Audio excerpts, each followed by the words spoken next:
देखना अगला जो हम लोग पढ़ने वाले हैं वो है डाइपोल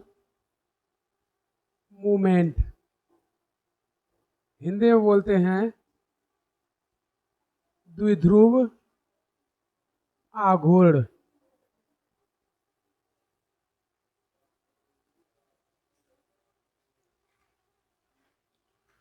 तो देखना जो द्विध्रुव आघूर्ण होता है ये एक सदिश राशि होती है। कैसी होती है? सदिश राशि। सदिश राशि है। उसके साथ साथ अगर हम लोग इसके मात्रक की बात कर लें तो इसका मात्रक जो है डी बाई होता है। मात्रक डी बाई और दर्शाते डी से हैं।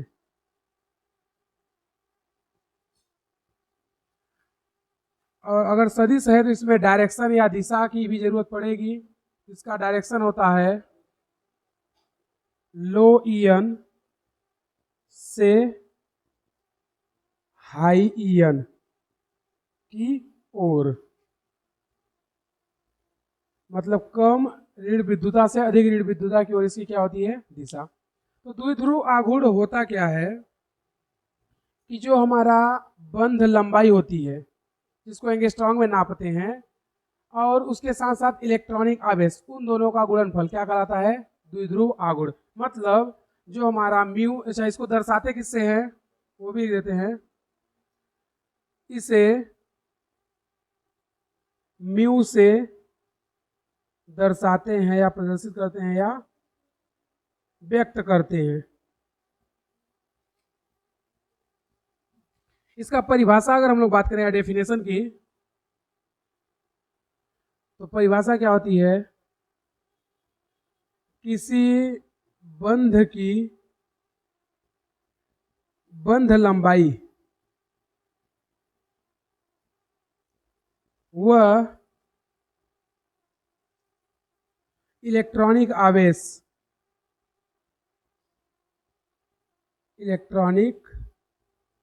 आवेश का गुणनफल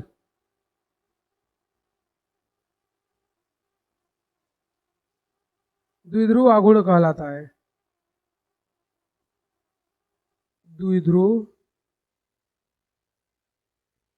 आघूर्ण कहलाता है।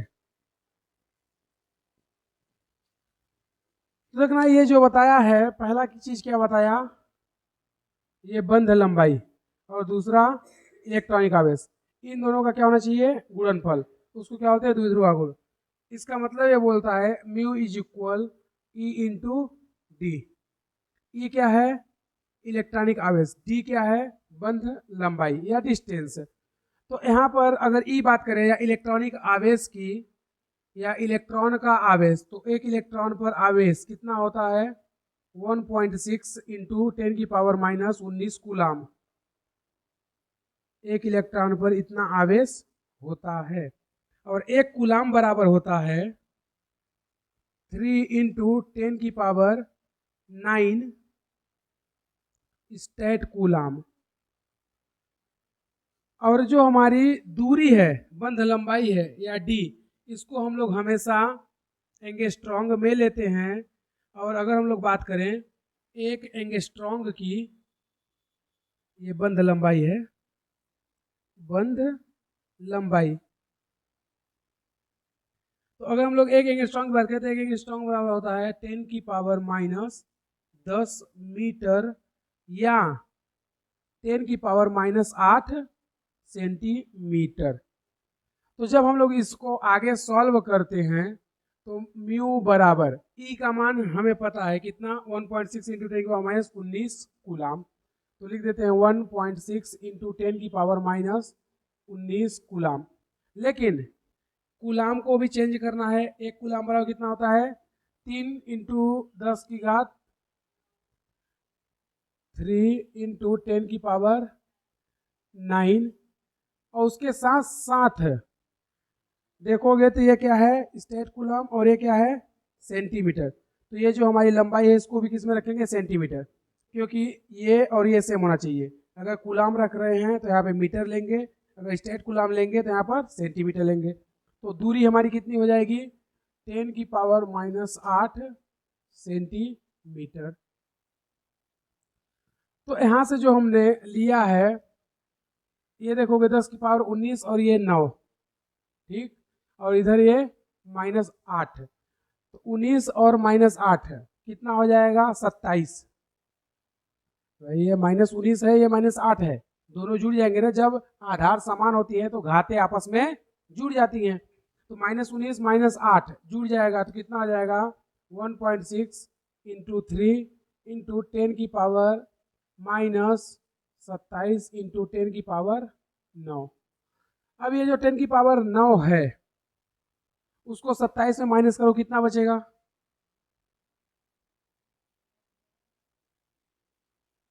बोलो सॉरी, हाँ 10⁻9 को माइनस करो, कितना बचेगा, 18 बचेगा। तो यहाँ से हमारे पास कितना बचेगा, ये 16×48, 4.8 × 10⁻−18 ESU सेंटीमीटर। क्योंकि ये जो हम लोग लिखे हैं ना स्टेट कूलाम, इसी को हम लोग ESU भी ले सकते हैं, उससे कोई फर्क नहीं पड़ता। तो हमारे पास ये जो वैल्यू आई है, इस पूरे वैल्यू को यहाँ तक के इतना यानी 10⁻18 ESU सेंटीमीटर को बोलते हैं हम लोग 1 dy, अर्थात 1 dy बराबर होता है 10⁻18 ESU सेंटीमीटर। तो यहाँ से म्यू कितना आ जाता है, 4.8 dy। तो म्यू का मात्रक क्या होता है, dy होता है। dy को हटा करके चाहे तो ये भी लिख सकते हैं, क्योंकि 1 dy बराबर कितना होगा, 10⁻18 ESU सेंटीमीटर। तो ये हो गया हमारे म्यू का मान। तो म्यू का मान कितना होता है, 4.8 dy मतलब 10⁻18 ESU सेंटीमीटर। यानी कि ये जो हमने मान लिया है ESU सेंटीमीटर, ये SI में नहीं है, ये किसमें है, CGS में, क्योंकि लंबाई का SI मात्रक क्या होता है, मीटर, और जो आवेश है उसका क्या है, कूलाम। तो हम लोग कूलाम ना लेकर क्या लिए हैं, स्टेट कूलाम या ESU, और मीटर ना लेकर क्या लिए हैं, सेंटीमीटर, मतलब दोनों क्या है, CGS में। तो ESU × सेंटीमीटर क्या होता है, dy, उसके साथ साथ 10⁻18 होना चाहिए। तो 10⁻18 × ESU × सेंटीमीटर बराबर होता है 1 dy। तो हम लोग यहाँ से इसको ऐसे भी लिख सकते हैं, देखो 1 dy बराबर कितना होता है, 10⁻18 10⁻18 ESU सेंटीमीटर। तो ये होता है द्विध्रुव आघूर्ण। अब द्विध्रुव आघूर्ण निकालने के दो तरीके हैं, यानी कि एक तो द्विध्रुव आघूर्ण निकालने का तरीका होता है डेल्टा EN, जो कि हम लोग पिछले चैप्टर आवर्त सारणी में पढ़ चुके हैं। दूसरा तरीका होता है द्विध्रुव आघूर्ण निकालने का, वो है म्यू। अगर किसी भी यौगिक या अणु का म्यू 0 है तो वो अणु कैसा होगा, अध्रुवीय, उसी को क्या बोलते हैं, नॉन पोलर। और अगर म्यू 0 नहीं है तो वो कैसा होगा, ध्रुवीय। ध्रुवीय का मतलब बंद ध्रुवीय होगा, जब उसको तोड़ेंगे तो उस पर पॉजिटिव और निगेटिव चार्ज आएंगे, जबकि अध्रुवीय में पॉजिटिव और निगेटिव चार्ज नहीं आता है। तो इतना नोट करो, फिर आगे देखते हैं।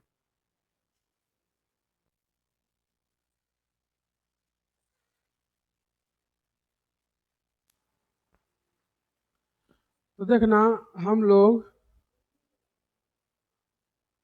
बात कर रहे हैं द्विपरमाण्विक अणु में ध्रुवता। अब जो द्विपरमाणुक अणु होते हैं वो दो टाइप का होगा, एक होगा समपरमाणुक और दूसरा होता है विषम परमाणुक।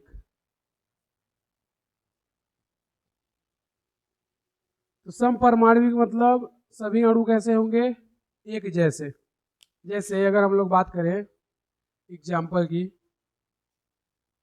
तो H2, I2, F2, Cl2, N2, O2, Br2, etc.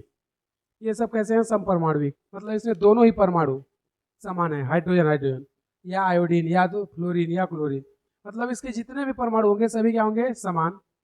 तो अगर समपरमाणुविक है तो उनमें डेल्टा EN क्या हो जाएगा? 0। और अगर डेल्टा EN 0 है तो वो अणु कैसा होगा? Non polar. कैसा होगा? नॉन पोलर, हिंदी में बोलते हैं अध्रुवीय। ठीक है। जैसे अगर हम लोग हाइड्रोजन को ही ले लें,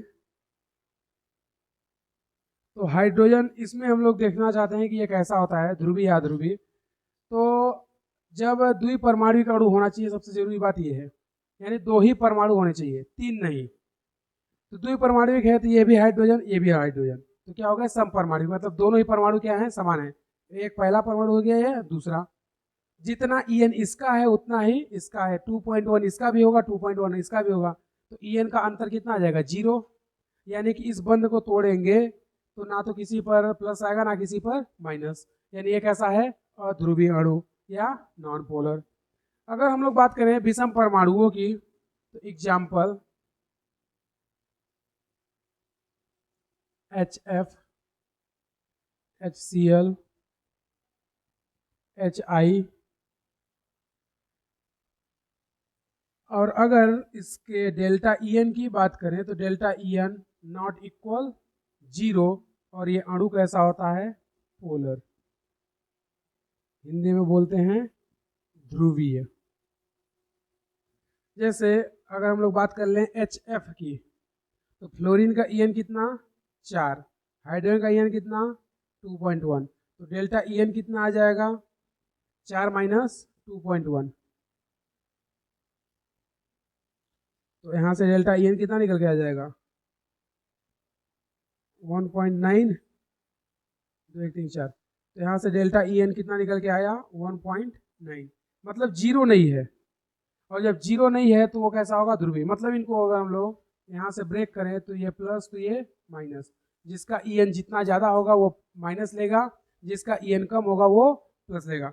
अब रही बात डायरेक्शन की, क्योंकि द्विध्रुव आघूर्ण क्या होता है? सदिश, तो इसमें हम लोग डायरेक्शन नहीं बताएंगे, क्योंकि ये कैसे हैं? द्विपरमाणुविक, क्योंकि 2 ही परमाणु है, एक तो हाइड्रोजन है दूसरा फ्लोरीन, या एक हाइड्रोजन है दूसरा क्लोरीन, या एक हाइड्रोजन है दूसरा आयोडीन। तो द्विपरमाणुविक में समपरमाणुविक, विषम परमाणुविक। समपरमाणुविक कैसे होते हैं? अध्रुवीय। विषम परमाणुविक कैसे होते हैं? ध्रुवीय। तो ये है बंध की ध्रुवता। एक होता है अणु की ध्रुवता,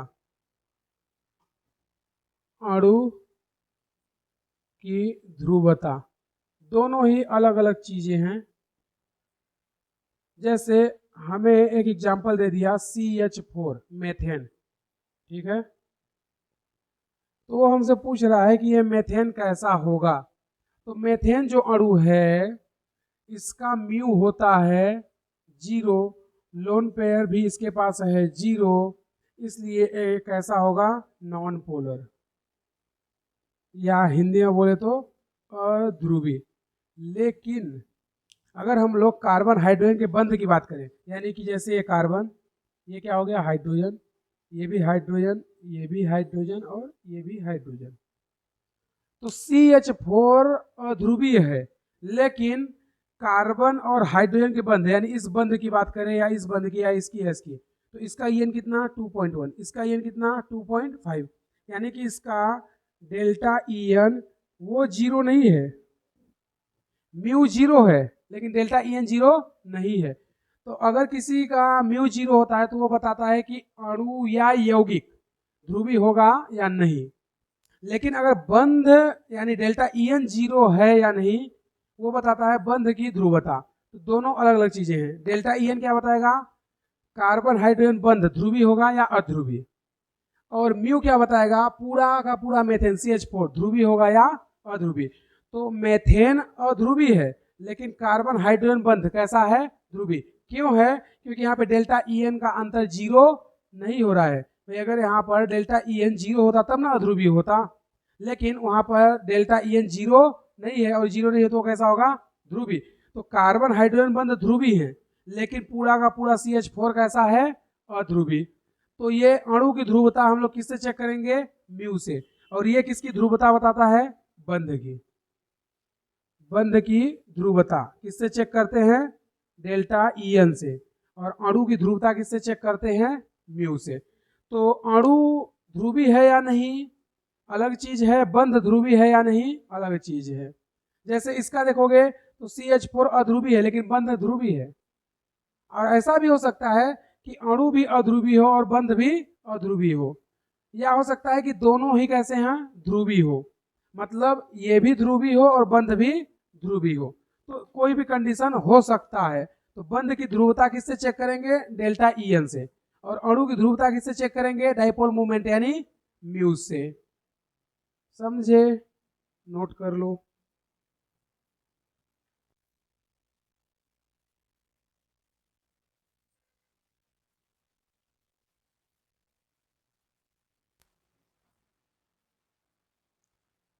कार्बन हाइड्रोजन बंध नॉट इक्वल जीरो, तो ये कैसा है? पोलर या ध्रुवीय।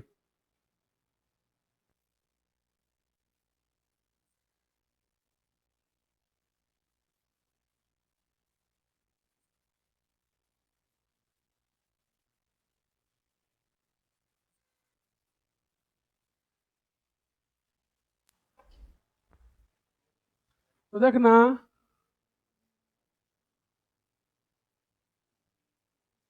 बहुपरमाणविक अणुओं में ध्रुवता द्विपरमाणु में कैसे चेक करेंगे? डेल्टा ई एन से। बहुपरमाणु में किसे चेक करते हैं? म्यू से। तो हमने क्या बताया कि जो द्विध्रुव आघूर्ण है वो कैसी है? सदिश राशि। कैसी है? सदिश राशि। और दर्शाते किससे हैं? म्यू से। अगर ये सदिश राशि है तो इसके लिए डायरेक्शन चाहिए, और हमने तुम्हें सदिश का योग का नियम बताया है। जैसे मान लो कि हमारे पास दो म्यू है, एक म्यू वन एक म्यू टू। तो म्यू वन का स्क्वायर प्लस म्यू टू का square plus two mu one mu two cos theta पूरे का रूट। इसी तरह से तो परिणामी निकालते थे दो सदिश का। तो म्यू वन एक सदिश हो गया, म्यू टू एक सदिश हो गया, उनका परिणामी क्या हो गया? Mu total.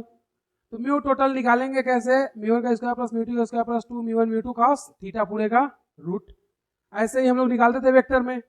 तो अब हमारे पास कोई भी आएगा तो हम लोग इस तरीके से निकालेंगे, या दूसरा तरीका जो शॉर्टकट है उसको भी देख लेंगे। तो यहाँ पर हमने तुम लोगों को बताया था फिजिक्स में कि जैसे हमारे पास अगर म्यू है, म्यू टोटल का मान अगर हमें थीटा कितना दे दे, यहाँ पे देते हैं, थीटा कितना हो जाए?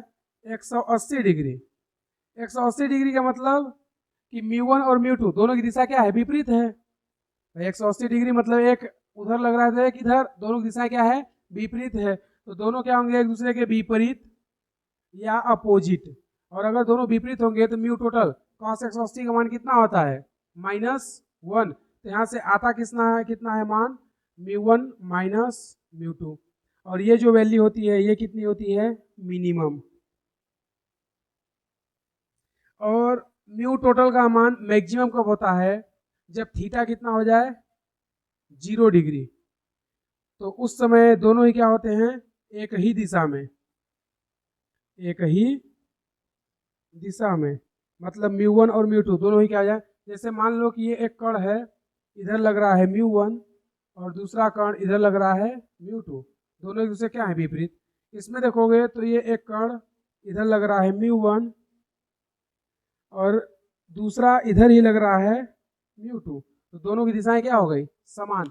और जब दिशाएं समान होती है तो थीटा कितना हो जाएगा? 0 डिग्री। उस समय परिणामी कितना आ जाएगा?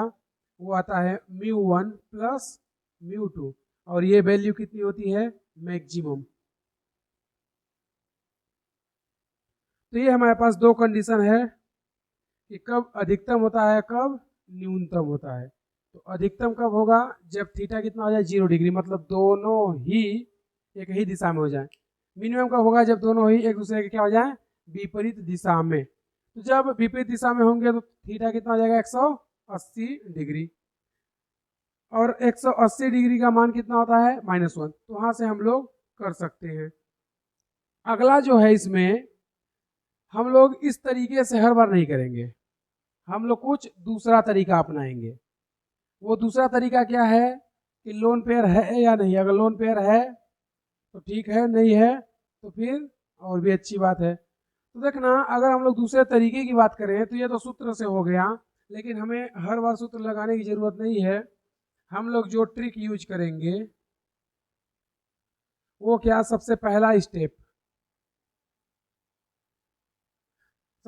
स्टेप क्या कि अगर किसी का म्यू 0 है, अब 0 किसी भी कारण से हो सकता है, लेकिन अगर म्यू 0 है तो वो अणु कैसा होता है, नॉन पोलर। कैसा होगा, नॉन पोलर, या हिंदी में बोलते हैं अध्रुवीय। तो अणु नॉन पोलर होता है, उसके साथ साथ वह रेगुलर होता है। कैसा होता है, रेगुलर, या उसी को बोलते हैं नियमित, या वो कैसा होता है, सिमेट्रिकल, या हिंदी में बोलते हैं सममित। लेकिन दूसरी कंडीशन क्या है, म्यू नॉट इक्वल 0, अणु कैसा होगा, पोलर या ध्रुवीय। ये सबसे पहली कंडीशन है 2। पहला क्या, अगर म्यू 0 नहीं है तो वो कैसा होगा, ध्रुवीय, और अगर म्यू 0 है तो वो कैसा होगा, अध्रुवीय। अब इसमें भी हम लोग 4-5 कंडीशन पढ़ेंगे कि कब कब क्या क्या होना चाहिए। जनरली हम लोग sp, sp2, sp3 तक के लिए कोई कंडीशन नहीं। जब sp3d और sp3d2 और d3 आता है तब यहाँ पर चेंज होने लगती है। तो कंडीशन इसके 5 और आएंगे, लेकिन सबसे प्राइमरी कंडीशन क्या है कि अगर म्यू 0 है तो वो क्या होगा, अध्रुवीय। यही सेम चीज तो उसमें होता था द्विपरमाणुक में, कि यहाँ पर क्या लिखते, डेल्टा En कितना आ जाए, 0। अगर डेल्टा En 0 है तो कैसा होगा, अध्रुवीय, और अगर डेल्टा En नॉट 0 है तो कैसा होता था, ध्रुवीय। तो ये बहुपरमाणुओं के लिए है, वहां पे लिखा है बहुपरमाणुओं के लिए, लेकिन जो पहले पढ़े थे वो किसके लिए था, द्विपरमाणुओं के लिए। तो बहुपरमाणुओं के लिए म्यू से निकालते हैं, द्विपरमाणुओं के लिए En से निकालते हैं। तो जैसे अगर हम लोग इसमें बात करें तो इसमें जो पहला स्टेप होता है, फर्स्ट स्टेप, अगर हम लोग बात करें, संकरण sp है, sp2 है और sp3 है। अगर इनमें लोन पेयर 0, पहला बात, side atom same, side atom क्या होना चाहिए, सेम, तो म्यू 100% 0 ही होगा, केवल इन 3 के लिए। sp संकरण हो, sp2 हो, sp3 हो, लोन पेयर एक भी नहीं होना चाहिए, साइड एटम समान होना चाहिए, तो म्यू 0 होगा, और अणु कैसा होगा, ये होगा। मतलब जैसे हम अगर बात करें तो ऐसा नहीं होना चाहिए CHI3, इसमें सभी परमाणु समान नहीं है, एक हाइड्रोजन है, 3 आयोडीन है। या दूसरा एग्जाम्पल की बात करें हम लोग, CHCl3, इसमें एक हाइड्रोजन है, 3 क्लोरीन है। या CF2Cl2, इनको देखोगे तो इनके साइड एटम सेम नहीं है। अगर साइड एटम सेम नहीं है तो म्यू 0 नहीं होगा। तो कंडीशन क्या है, चाहे संकरण sp हो, sp2 हो, sp3 हो, लोन पेयर अगर 0 है, साइड एटम समान है, तो ही म्यू 0 होगा। यानी कि इन कंडीशंस में ये जो हमने बताया एग्जाम्पल, इनमें सभी में क्या है, साइड एटम अलग अलग है, तो इनका म्यू कभी जिंदगी में 0 नहीं होगा। ये पहली कंडीशन है। फिर दूसरी कंडीशन की बात करें तो दूसरी कंडीशन में आता है sp3d, sp3d2 और sp3d3। तो अगर म्यू यहाँ पर 0 है तो ये हो गया, अगर म्यू 0 नहीं होगा यानी ये कंडीशन आएगा तो कैसा होगा, ध्रुवीय या पोलर। वही तो लिखे म्यू नॉट इक्वल 0, पोलर या ध्रुवीय होता है। तो इनका म्यू 0 नहीं होगा यानी ये कैसे होंगे, ध्रुवीय होंगे या पोलर होंगे। जो इसका दूसरा स्टेप है,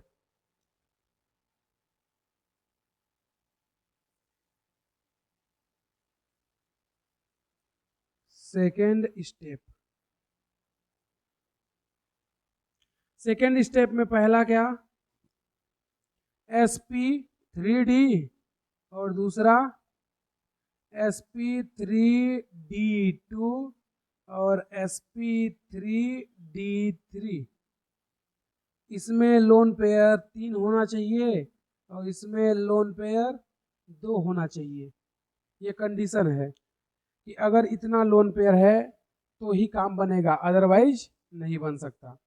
तो हम लोग केवल एक को याद रखेंगे कि म्यू अगर 0 होगा तो अणु कैसा होता है, नॉन पोलर, या होता है रेगुलर, या होता है सममित। तो अगर म्यू नॉट इक्वल 0 है तो कैसा होगा, पोलर। रेगुलर की जगह क्या लिख देंगे, इरेगुलर या असममित। और सिमेट्रिकल क्या लिख सकते हैं, एसिमेट्रिकल। तो यहाँ पर ये पोलर होगा। दूसरा क्या हो सकता है, इरेगुलर। हिंदी में क्या बोलेंगे, अनियमित। या ये क्या हो सकता है, एसिमेट्रिकल,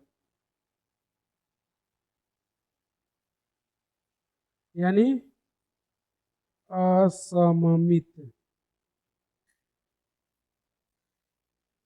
तो ये कंडीशन है कि अगर नॉट 0 है तो ये हो सकता है, अगर 0 है तो ये हो सकता है। हमने इसमें कंडीशन क्या बताया, लोन पेयर 3 और लोन पेयर 2।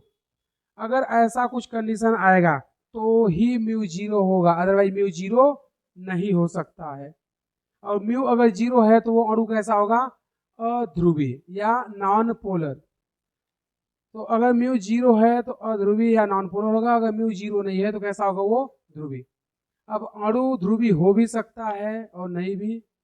बंध की ध्रुवीयता अलग होती है, उसको किससे चेक करेंगे हम लोग, हमेशा डेल्टा EN से।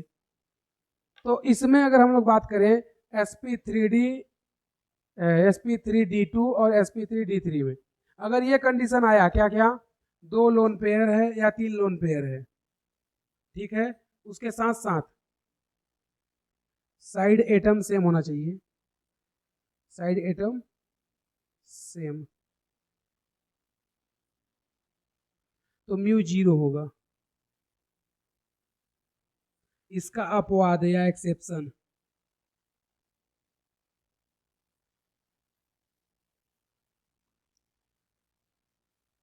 PCl3F2, इसका म्यू 0 होता है, होना नहीं चाहिए। हमने क्या बोला कि साइड एटम अगर सेम है तो ही म्यू 0 होगा, ठीक है। लेकिन देखोगे तो इसमें PCl3F2 में साइड एटम अलग अलग है, 3 क्लोरीन है 2 फ्लोरीन है, लेकिन फिर भी इसका म्यू 0 होता है। तो इसका ये क्या है, अपवाद है। संकरण क्या होगा, sp3d। कैसे पता चला, फास्फोरस के बाह्यतम कोष में 5 इलेक्ट्रॉन और 5 क्या है साइड एटम, 5 5 10 10 का आधा 5, संकरण क्या होगा, sp3d। तो अगर साइड एटम समान है तो म्यू 0 होगा, लेकिन इसमें ऐसा नहीं होता है। इसमें साइड एटम अलग अलग है फिर भी म्यू 0 होता है, जबकि होना नहीं चाहिए। तो ये कंडीशन लिख लो, फिर उसके बाद भी कुछ क्वेश्चन सॉल्व करके देखते हैं।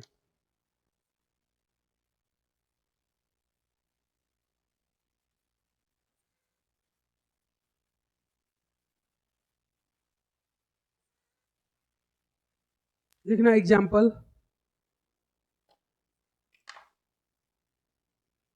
एग्जाम्पल लिखना BeCl2,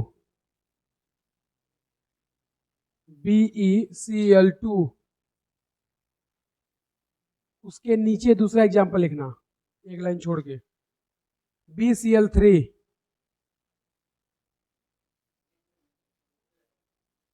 उसके नीचे एक लाइन छोड़ के तीसरा एग्जाम्पल लिखना, CH4,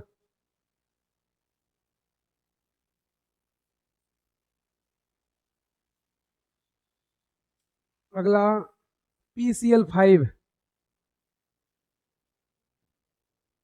अगला SF6, अगला SF4, अगला XeF2,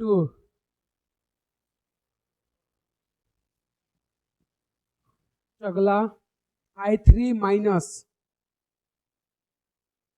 अगला XeF4,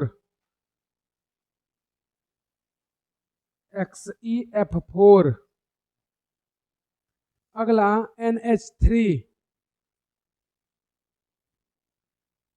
अगला NF3, अगला H2O, अगला PH3,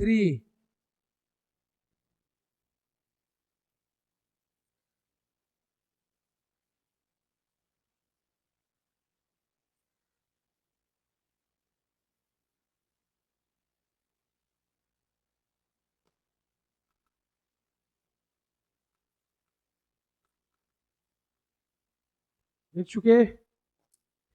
चलो 8-10 एग्जाम्पल सॉल्व करके देखते हैं क्या है।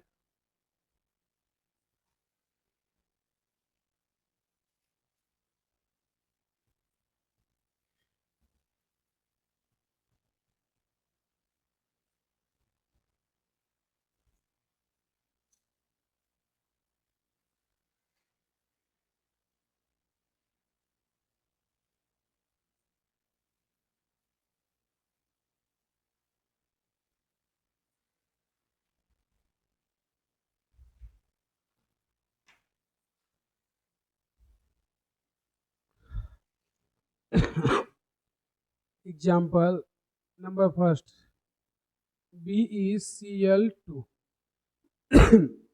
देखना इसके बारे में हम लोग पहले सबसे पहले क्या करेंगे, संकरण निकालेंगे। संकरण क्या आ जाएगा, Sp2, 2, 4, 4 का आधा 2, संकरण आ गया Sp। लोन पेयर कितना है, 0। साइड एटम कैसे हैं, बोलो, साइड एटम सेम। इतना कुछ है तो इसका म्यू क्या हो जाएगा, 0, मतलब ये कैसा है, नॉन पोलर। दूसरा एग्जाम्पल क्या था, BeCl3। तो सबसे पहले क्या करोगे, संकरण निकालोगे। तो 3 ये कितना, 6, 6 का आधा 3, संकरण क्या हो जाएगा, Sp2। लोन पेयर कितना है, 0।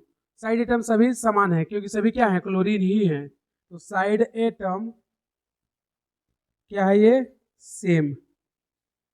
तो अगर ये सब कुछ है तो म्यू क्या हो जाएगा, 0, और ये कैसा होगा, नॉन पोलर।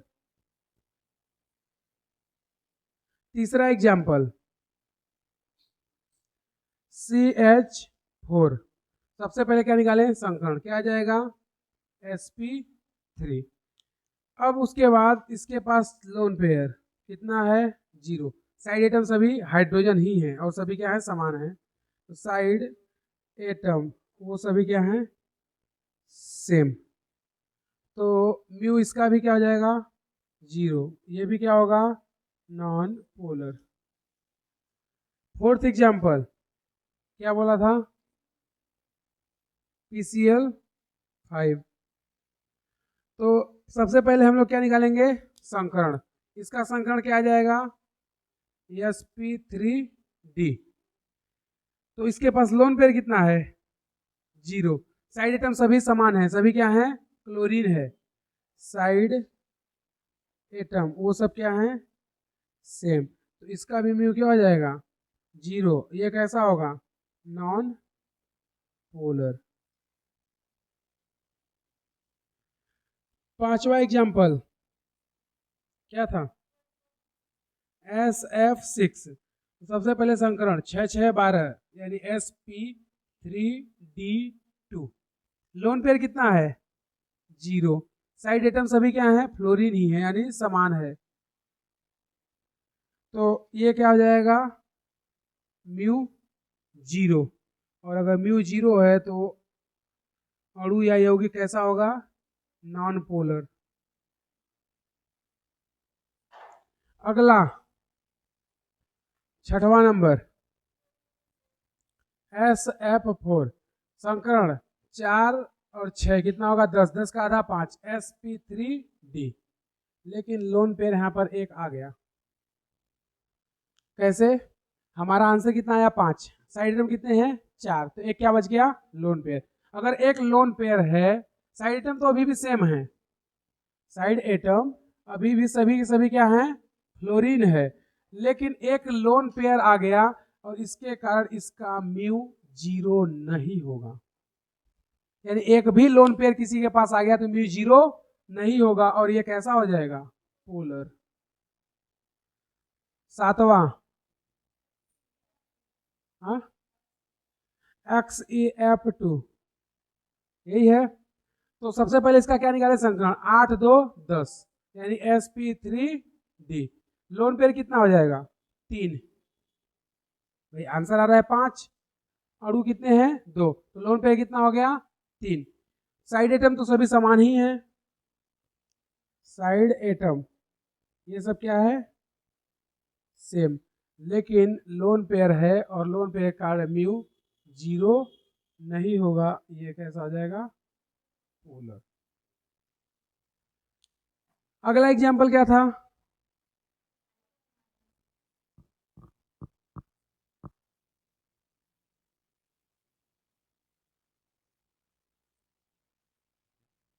I2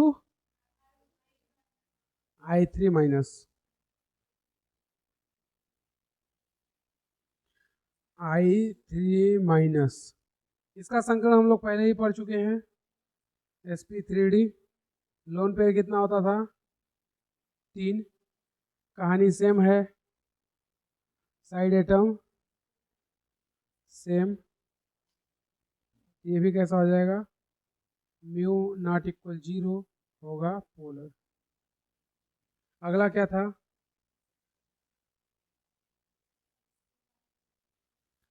XeF4 8 4 12 यानी संकरण क्या हो गया sp3d2।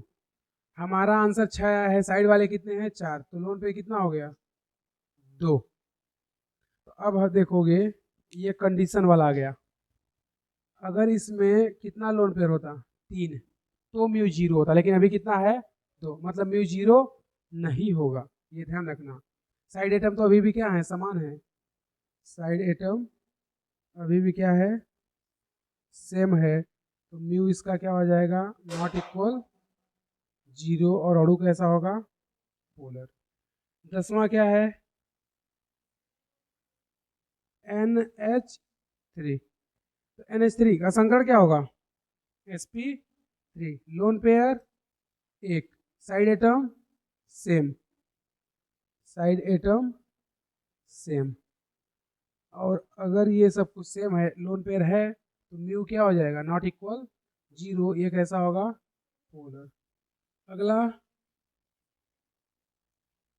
NF3, संकरण क्या होगा इसका sp3, lone pair 1, side atom क्या है सेम,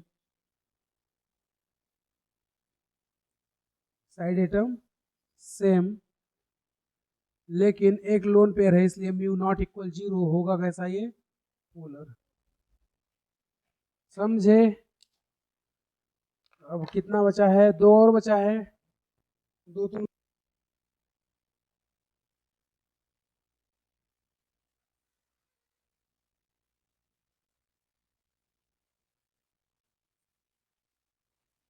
स्टेप सेकंड लिखे हो ना, स्टेप सेकंड वहां पे आना वापस। स्टेप सेकंड में हम बताए हैं sp3d, वहां पे लिख देना बगल में उसके लोन पेयर 3, लोन पेयर 3 और उसी के बगल में लिखना म्यू बराबर 0, म्यू 0 हो जाता है, अभी कारण बता देंगे क्यों। उसके नीचे जहां पे लिखे हो तुम लोग sp3d2 और sp3d3, वहां पे लोन पेयर 2 लिख देना दोनों की जगह पर। हाँ sp3d2 और d3 दोनों में लोन पेयर कितना 2 और म्यू क्या होगा 0। तो ये हमारे लोगों का चेंज होगा फिर ये वाला, ये म्यू इसका 0 होगा और ये क्या होगा, नॉन पोलर। क्यों होगा इसको हम बता दे रहे हैं कि ऐसा क्यों होता है। देखना, हमने क्या बताया कि अगर लोन पेयर 3 है तो म्यू उसका 0 होगा। क्यों होगा, ये जीनॉन है और हमने बताया था कि sp3d में लोन पेयर कहाँ रखते हैं हम लोग, इक्वेटोरियल पर या भूमध्य रेखा पर। तो हमारे पास लोन पेयर कितने हैं, 3, 3 लोन पेयर रख दो। तो हमारे पास बचा क्या, केवल 2 फ्लोरीन, एक फ्लोरीन इधर और एक फ्लोरीन इधर। संरचना कैसी हो गई, रेखीय। अब देखोगे तो जितना ये पावर से अपनी ओर खींचेगा, मतलब इसकी दिशा ये और इसके डाइपोल मोमेंट यानी म्यू की दिशा इधर और इसके म्यू की दिशा इधर, दोनों फ्लोरीन है, दोनों का मान बराबर है, तो कितना आ जाएगा, 0। इसलिए जब कभी भी sp3d में 3 लोन पेयर आ जाए तो म्यू 0 हो जाता है, क्योंकि संरचना कैसी हो जाती है, रेखीय। समझे।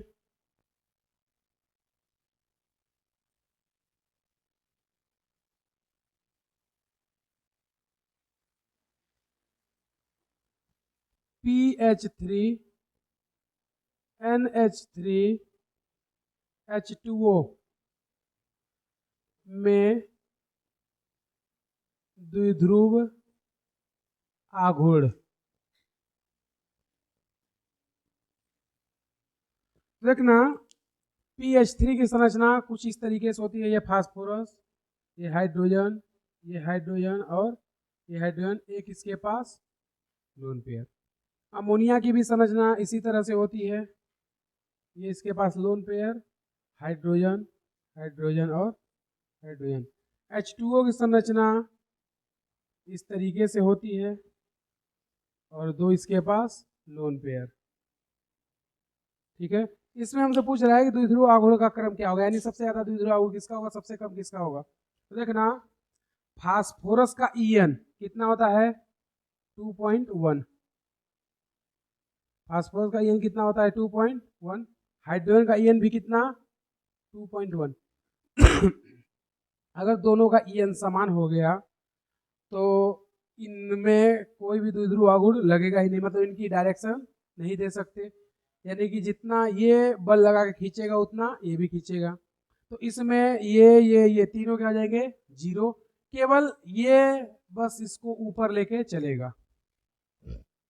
इसमें आते हैं नाइट्रोजन का EN 3, हाइड्रोजन का 2.1। तो हमने बताया था कि द्विध्रुव आघूर्ण या म्यू की दिशा कम EN से अधिक की ओर होती है, यानी कि यहाँ पर अगर हम लोग डायरेक्शन की बात करें तो यहाँ पर ये अपने ओर खींचेगा, इसको ऐसे, इसको खींचेगा अपनी ओर इस तरीके से और इसको खींचेगा अपनी ओर इस तरीके से, और फाइनली ये लोग इधर जाएंगे।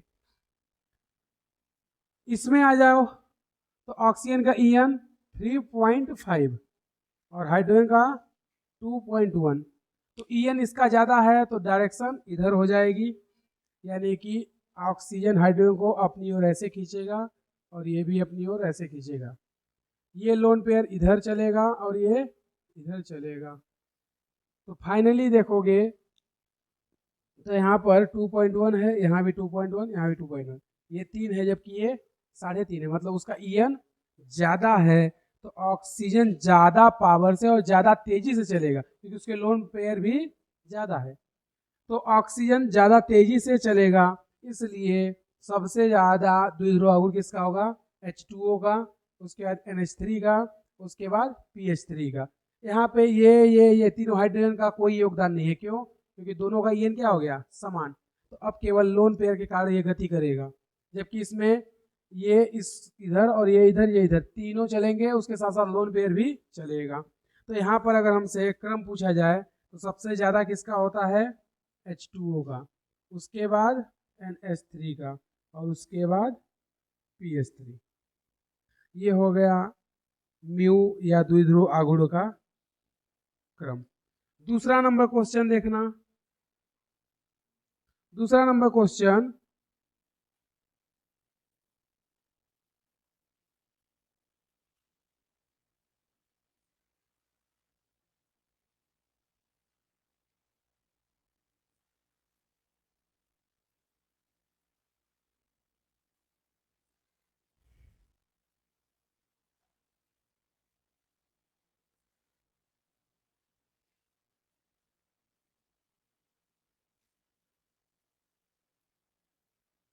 इनमें हमसे द्विध्रुव अगुण का क्रम पूछ रहा है कि किसका ज़्यादा होगा और किसका कम। तो करेंगे कैसे, देखना हम लोग क्या करते हैं। हमने बताया कि ये सब वेक्टर से है, डायरेक्शन के रिलेटेड। तो देखोगे अगर इनको हम लोग पीछे की ओर बढ़ाएं तो कुछ ना कुछ कोण यहाँ पर बनेगा थीटा, ठीक है। वो 180 डिग्री नहीं बनेगा ना तो 0 डिग्री, लेकिन कुछ कोण बनेगा, कितना बनेगा ये हमें पता नहीं है। उसी तरह इसमें भी इसको पीछे बढ़ाओगे, इसको भी बढ़ाओगे तो यहाँ पे कुछ कोण थीटा बनेगा। इसमें इसको इधर बढ़ा दो, इसमें इसको भी इधर बढ़ा दो, तो एक चीज समझ आ रहा है कि यहाँ पे कोण 180 का बन रहा है, यानी इसका म्यू क्या हो जाएगा, सबसे कम। हमने बताया था कि म्यू सबसे अधिक कब होता है, जब थीटा कितना हो जाए 0 डिग्री, और म्यू सबसे कम कब होता है, जब थीटा कितना हो जाए 180। तो यहाँ पे 180 डिग्री का कोण बन रहा है, ये क्लोरीन और ये क्लोरीन, तो म्यू यहाँ पे सबसे कम और यहाँ पर म्यू सबसे ज्यादा, क्योंकि ये 0 डिग्री तो नहीं है लेकिन 0 डिग्री से थोड़ा सा अधिक है। यहाँ पर थोड़ा ज्यादा कोण हो गया इसलिए इसका म्यू थोड़ा कम हो गया। यहाँ पर थीटा बहुत ज्यादा हो गया,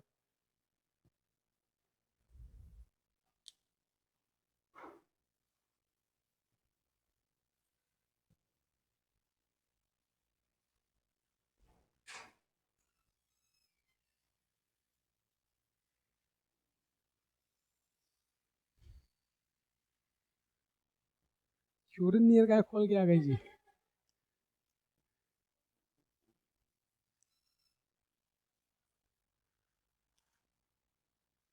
बस आ जाओ। अब देखना यहाँ पर थीटा 0 तो नहीं है लेकिन 0 से थोड़ा ज़्यादा है, यहाँ पर बहुत ज़्यादा है, ऑलमोस्ट 120 डिग्री समथिंग आएगा, यहाँ पर 180 डिग्री। तो देख रहे हो यहाँ पर म्यू सबसे ज़्यादा है, यहाँ पर म्यू सबसे कम है, यानी कि यहाँ से एक निष्कर्ष निकल रहा है कि अगर थीटा बढ़ता है तो म्यू घटता है। यहाँ पर देखो थीटा सबसे कम है, म्यू सबसे ज़्यादा है, यहाँ पर थीटा सबसे ज़्यादा है 180 डिग्री, तो म्यू सबसे कम है। तो यहाँ से एक कंक्लूजन निकल के आता है क्या, म्यू इनवर्सली प्रोपोर्शनल 1/थीटा, मतलब बंध कोण और द्विध्रुव आघूर्ण एक दूसरे के विपरीत होते हैं, यानी थीटा जितना कम होगा म्यू उतना ही ज्यादा। तो इसका मतलब कि सबसे ज्यादा म्यू इसका होगा, फिर उसके बाद इसका, सबसे कम इसका। तो ये रिलेशन इससे ये समझ में आता है कि म्यू और थीटा यानी कि बंध कोण और द्विध्रुव आघूर्ण एक दूसरे क्या होते हैं, व्युत्क्रमानुपाती। अगर थीटा कम है तो म्यू ज्यादा होगा, और अगर थीटा सबसे ज्यादा है तो म्यू सबसे कम। अगला क्वेश्चन देखना। अच्छा इसमें डायरेक्शन भी तुम लोग बता सकते हो। यहाँ पे ये जिससे भी जुड़ा है ये कौन है, कार्बन। कार्बन का ईएन कितना 2.5, क्लोरीन का ईएन कितना 3, तो ये अपने ओर ऐसे खींचेगा और ये अपनी ओर ऐसे खींचेगा, ये इधर खींचेगा और ये इधर खींचेगा, ये इधर खींचेगा और ये इधर खींचेगा, समझे। अगला क्वेश्चन जो है तीसरा नंबर, H2O2 और H2O इन दोनों में से किसका म्यू या द्विध्रुव आघूर्ण सबसे ज्यादा होगा। तो हम लोग पहले बात कर लेते हैं किसकी, H2O2 की। इसकी जो संरचना होती है half open book like structure होता है, हिंदी में बोल सकते हैं अर्ध खुली किताब के जैसा। तो H2O2 की संरचना कैसी होती है, अर्ध खुली किताब के जैसे।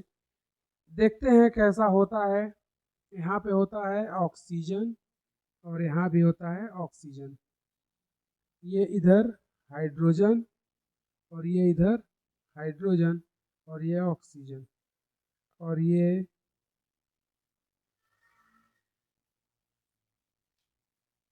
आपस में इस तरह से ज्वाइंट रहते हैं। अब देखोगे तो ऑक्सीजन के पास कितना लोन पेयर, 2, और इसके पास भी 2 लोन पेयर। संकरण निकालना चाहे तो निकाल सकते हैं, 1 2 2 बंद पेयर हो गया और 2 लोन पेयर, तो संकरण क्या आएगा sp3। अब देखोगे तो हाइड्रोजन का ईएन क्या होता है, कम होता है ऑक्सीजन से, इसका कितना होगा 2.1, इसका कितना होगा 3, दिशा क्या हो जाएगी इधर, और इसकी दिशा इधर, इस तरह से हो जाएगा। और अगर हम लोग H2O की बात करें तो H2O, ये हाइड्रोजन और ये हाइड्रोजन, ये लोन पेयर, इसमें अगर डायरेक्शन की बात करें तो ये इधर चलेगा, ये इधर, ये इधर, और ये इधर। इसमें भी लोन पेयर की डायरेक्शन हम लोग दिखा सकते हैं, लेकिन ज़रूरत अभी नहीं है। तो जो हम तुम लोगों को बता रहे हैं कि इसकी संरचना या स्ट्रक्चर कैसी होती है, half open book like structure, मतलब जो H2O2 होता है वो आधा खुला हुआ किताब के जैसे इस तरह होता है। देखो ये आधा खुला हुआ किताब है। अब देखोगे तो यहाँ पर ऑक्सीजन है और इसके इस कॉर्नर पर ऑक्सीजन है, यहाँ एक हाइड्रोजन है, एक हाइड्रोजन यहाँ है, तो ये आधा खुला हुआ किताब है। इस पर और इस कॉर्नर पर कौन है, ऑक्सीजन, यहाँ पर और यहाँ पर कौन है, हाइड्रोजन। तो ये जो H2O2 है इसकी संरचना ऐसे ही होती है, आधी खुली ही किताब की जैसे। तो ये H2O2 जो है इसका द्विध्रुव आघूर्ण ज्यादा होता है, किसकी तुलना में, H2O की तुलना में। म्यू किसी का जीरो नहीं है, ध्यान रखना, म्यू ना तो इसका ही जीरो है और ना म्यू इसका जीरो होगा, दोनों ही कैसे हैं, पोलर या ध्रुवीय। लेकिन म्यू सबसे ज्यादा किसका होता है, H2O2 का, किससे, H2O से। तो छाप लो इसको।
बहुत ही आसान है, उसको देख लेते हैं।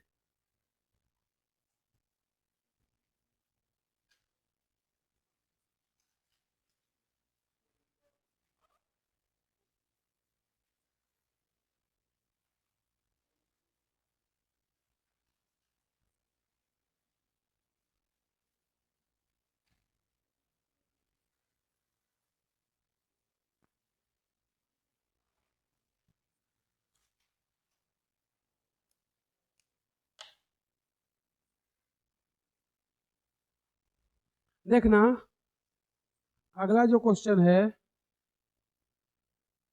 इसमें क्या कर रहे हैं हम लोग,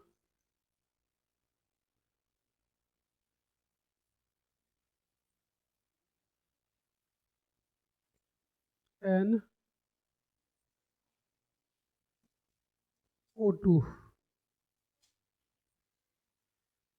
इसको शॉर्ट में ऐसे भी लिख सकता है वो तुम्हें क्वेश्चन में, NO2, एक ही चीज है, हमने संरचना बनाया है। दूसरा क्या लिख रहे हैं, OH, तीसरा क्या लिख रहे हैं,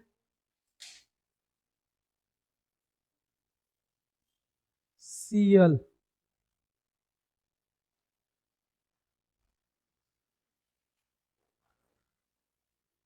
चौथा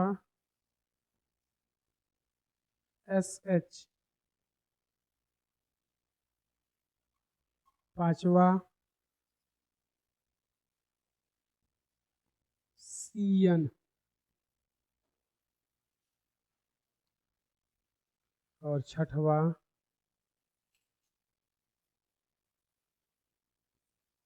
OCH3। इसमें तुमसे जनरली जानते हो क्या पूछता है, किसका द्विध्रुव आघूर्ण 0 होगा और किसका नहीं होगा। तो द्विध्रुव आघूर्ण 0 होने के लिए हमारे पास क्या कंडीशन होना चाहिए, देखना, अगर कोई रेखी है तो ही 0 होगा, अदरवाइज नहीं होगा। इसको देखोगे तो ये इधर खींचेगा और ये इधर खींचेगा, ये इधर खींचेगा और ये इधर खींचेगा। तो हमें संरचना कैसा चाहिए, हमेशा रेखी। जब तक रेखी नहीं होगा एक दूसरे को कैंसिल नहीं करेंगे। मतलब जैसे इसको देखोगे तो ये दोनों एक दूसरे के जस्ट अपोजिट हैं और संरचना रेखी है, मतलब ओनली क्लोरीन है, उसमें NO2 है, लेकिन पहले इन्हीं में अलग अलग चल रहा है। इसका इधर अलग है, लेकिन पहले इन्हीं में चल रहा है। इसमें केवल क्लोरीन है, तो ये ऊपर चलेगा और ये नीचे, दोनों एक दूसरे क्या है, विपरीत। तो क्या ऐसे कंडीशन में क्या हो जाएगा, 0। लेकिन सॉरी, ऐसे कंडीशन में 0 नहीं होगा, क्योंकि 180 डिग्री पर न्यूनतम होता है, 0 नहीं होता है। cos 180 की वैल्यू न्यूनतम होती है, 0 नहीं होती, क्योंकि cos 90 की वैल्यू 0 होती है। तो अगर हम लोग उसमें NO2 की बात करें तो हमें संरचना हमेशा क्या चाहिए, हर बार रेखी। अगर रेखी है तो ही 0 होगा, अदरवाइज नहीं होगा। चेक कैसे करेंगे, रेखी संकरण निकाल लेंगे। भाई sp संकरण है तो संरचना क्या होगी, रेखी होगी, अदरवाइज रेखी नहीं होगी। तो जैसे देखना, सभी का संकरण निकालते हैं। अब देखो, तुम्हें बहुत सारी चीजें हिडन रहेंगी, दिखाएगा नहीं। यहाँ पे 2 लोन पेयर होता है, वो तुम्हें खुद समझना होगा, वो तुम्हें नहीं बताएगा। इसका ऑक्सीजन का संकरण क्या आ जाएगा, sp3। अगर sp3 है संकरण तो ये कभी म्यू 0 हो सकता है, नहीं हो सकता। क्यों, क्योंकि 2 लोन पेयर है, sp3 संकरण है, तो म्यू 0 नहीं होगा। तो ओवरऑल पूरा यौगिक का म्यू 0 नहीं होगा। कैसा होगा, ये पोलर।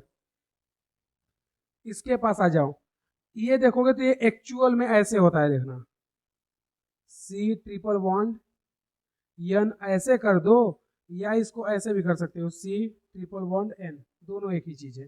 लेकिन संकरण देखोगे तो यहाँ पर संकरण sp है, तो यानी कि ये इधर चलेगा, और ये भी Cn है तो ये इधर चलेगा। फिर रेखीय संरचना हो गई ना, तो ये ऊपर सीधा चल दिया, ये नीचे सीधा चल दिया, तो अब म्यू क्या हो जाएगा, 0। और कैसा हो जाएगा, नॉन पोलर। लेकिन इसको देखोगे तो ये 0 नहीं होगा, तुम्हें ऐसा लगेगा कि ये 0 है। हमेशा क्या निकालोगे, संकरण। संकरण जब तक sp नहीं आएगा म्यू 0 नहीं होगा। इसका संकरण निकालो, इसका भी क्या आ जाएगा, वही sp3। भाई एक लोन पेयर, 2 लोन पेयर, एक बंध ये है, एक बंध इसके साथ, तो 4 हो गया ना। 2 बॉन्ड पेयर, 2 लोन पेयर, संकरण क्या आ जाएगा, सल्फर का sp3। और हमने बताया था अगर एक भी लोन पेयर है किसी के पास तो कभी भी म्यू 0 हो ही नहीं सकता। इसका म्यू नॉट इक्वल 0, और होगा कैसा, ये पोलर। इसके पास आ जाओ, इसके पास तो 3 लोन पेयर हैं और एक बॉन्ड पेयर, तो ये भी क्या हो गया, sp3। म्यू इसका भी 0 नहीं होगा। इसके पास आ जाओ, इसके पास 2 लोन पेयर है, और एक ये बंध और एक ये बंध, तो कितना हो गया, 4 बॉन्ड पेयर ना, तो इसका भी संकरण क्या हो गया, sp3। और किसी के पास अगर लोन पेयर है तो उसका म्यू कभी 0 हो ही नहीं सकता। आगे इसमें भी चलोगे तो इसको भी देखोगे तो इसके पास लोन पेयर तो नहीं है, क्योंकि लोन पेयर ये दे चुका है, लेकिन इसका संकरण sp2 है। इसका NO2 का संकरण क्या है, sp2, और sp2 रेखी थोड़ी होता है, sp2 त्रिकोणीय समतली होता है, तो इसका भी म्यू 0 नहीं होगा। ये कैसा हो जाएगा, पोलर।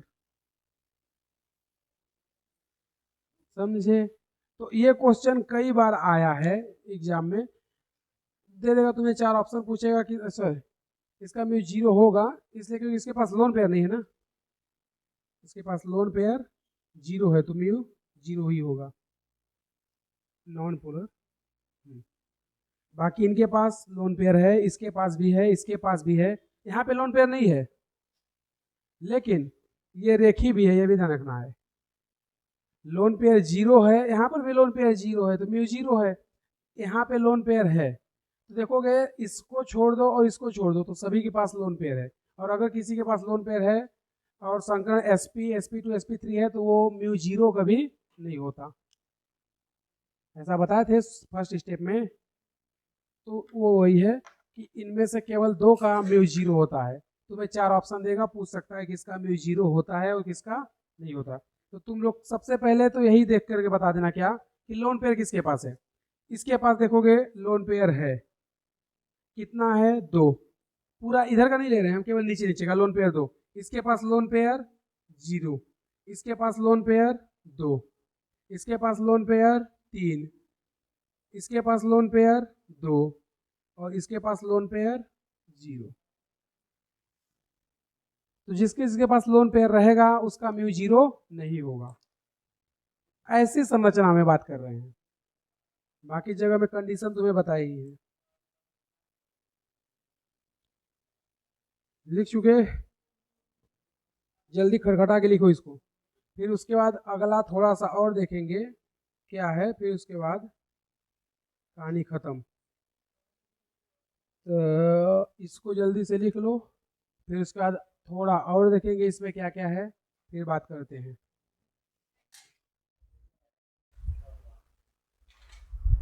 क्या हुआ? तो चूतिया वाला का 1 नंबर करे, चूतिया वाला।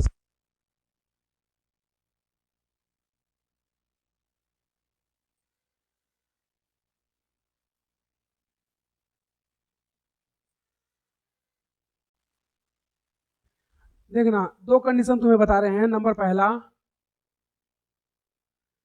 यदि रिंग में समान समूह है तो, और दूसरा यदि रिंग में अलग अलग समूह है तो। देखना ये किस रिंग की बात हो रही है, बेंजीन रिंग की। मतलब अगर तुम्हें ऐसा कोई भी स्ट्रक्चर दे दे, ठीक, ये होना जरूरी है, अगर ये है तो फिर गलत हो जाएगा, इसके बीच में भी रिंग होना चाहिए, बेंजीन रिंग।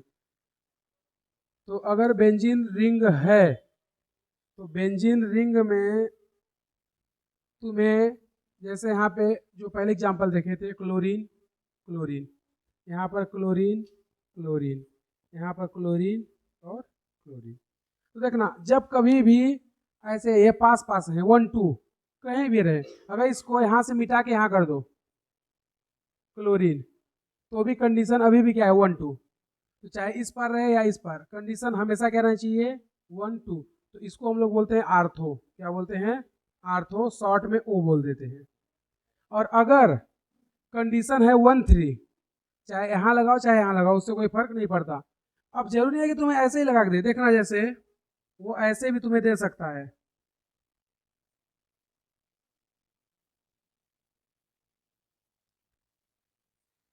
जैसे यहाँ पर क्लोरीन और यहाँ पर क्लोरीन, ये सेम है क्योंकि कंडीशन अभी भी 1 3 ही है। चाहे तो उसको तुम्हें ऐसे भी कर सकता है,